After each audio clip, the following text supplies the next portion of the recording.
महाराज जी, नवरात्र चल रहे हैं और कहते हैं कि नवरात्र में नॉनवेज नहीं खाना चाहिए, तो उसके पीछे क्या रीजन है? देखिए, हमारी सनातन धर्म अथवा हिंदू धर्म की जितनी परंपराएं हैं पूर्णतः विज्ञान से जुड़ी हुई हैं और शरीर विज्ञान से जुड़ी हुई है। हम तुलसी का पौधा लगाते हैं तो आज विज्ञान भी मानता है कि लगभग 40 मीटर के दायरे में हवा शुद्ध रखती है। तुलसी की पत्तियां, उनसे जो स्पर्शित हवा है वो साफ रखती है हवा को। नीम का पेड़ हम देवी का स्वरूप मानते हैं, तो आप जानते हैं कि पूर्णतः औषधीय पौधा है। पीपल की हम पूजा करते हैं तो ऑक्सीजन देने में अग्रणी पीपल का वृक्ष है। इस तरह से जितनी भी हमारी धार्मिक परंपराएं मान्यताएं हैं वो शरीर विज्ञान से जुड़ी हुई है। और हमारे यहाँ जो दोनों नवरात्र हैं वो ऋतुओं के संधिकाल पे पड़ते हैं। आप देखें, शारदीय नवरात्र चल रहा है तो आपको दिन में प्रचंड गर्मी और रात्रि में ठंडक का अनुभव होता होगा। और इसी प्रकार जो चैत्र नवरात्र है उसमें भी ऐसी ही स्थिति होती है कि जाड़ा खत्म हो रहा होता है और गर्मी की शुरुआत होती रहती है। तो शरीर विज्ञान ये कहता है, आयुर्वेद कहता है, और जिस भी शरीर विज्ञान की आप बात करें, चाहे आधुनिक अथवा प्राचीन, वो ये कहता है कि मौसम के संधिकाल पर हमारा जो इम्यूनिटी सिस्टम है, जो पाचन तंत्र है, संवेदी तंत्र है, वो अनुकूल नहीं रहता। इस प्रतिकूलता को अनुकूलता में बदलने के लिए उपवास की मतलब जो निराहार रहने की एक प्रक्रिया शुरू की गई, और निराहार रहने के से हमारी इम्यूनिटी मजबूत हो जाती है और हम अगले मौसम के लिए तैयार हो जाते हैं, अगली ऋतु के लिए तैयार हो जाते हैं। प्रथम कारण तो ये है। आप देखिए, इसमें कहते हैं कि अल्पाहार कीजिए, सुपाच्य आहार कीजिए।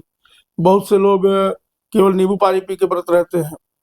हमारे उत्तर प्रदेश के आदरणीय मुख्यमंत्री जी हैं, वो केवल एक गिलास नींबू का शरबत अथवा नींबू पानी ही लेते हैं, ऐसा मुझे पता है।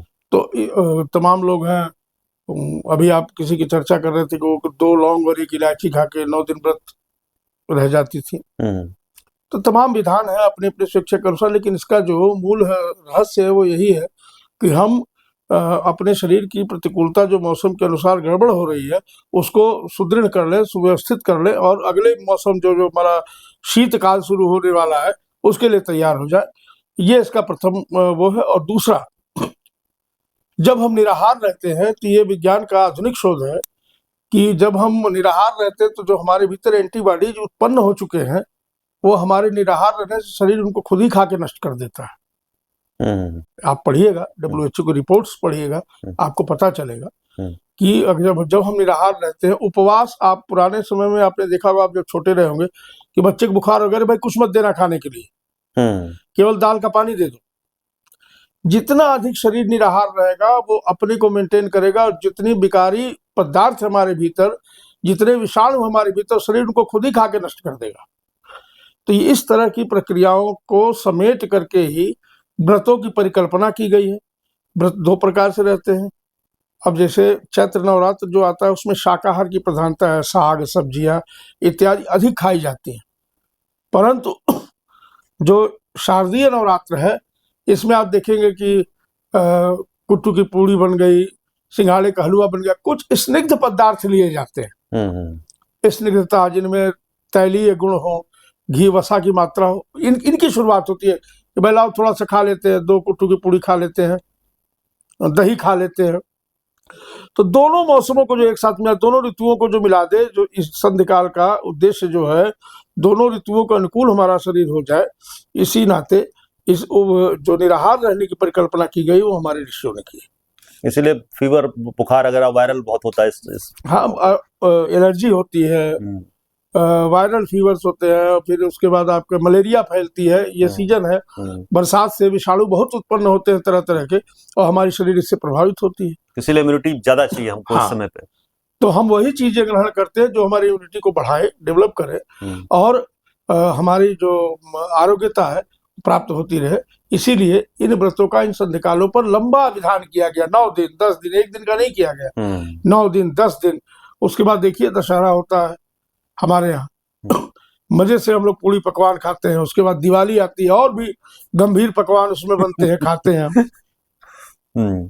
लेकिन होली में आप देखें कि पकवानों का अंत हो जाता है, उसके बाद हम पकवान नहीं खाते हैं, फिर गर्मी शुरू हो जाती है।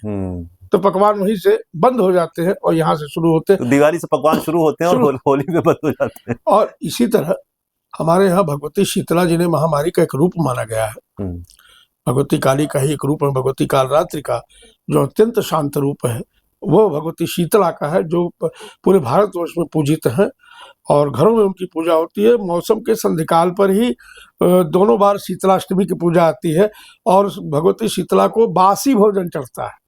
तो इसका एक उद्देश्य ध्यान से देखिए कि यह जो अभी शीतलाष्टमी बीती है ये इस बात की द्योतक है कि अब हम बासी भोजन भी खा सकते हैं, अब भोजन खराब नहीं होगा, ये इसका द्योतक है। लेकिन जो इसके पहले नवरात्रि के पहले शीतलाष्टमी पड़ती है वो इस बात को बोधक है, इस बात का बोधक है कि अब आपको बासी भोजन नहीं करना है, गर्मी आ रही है।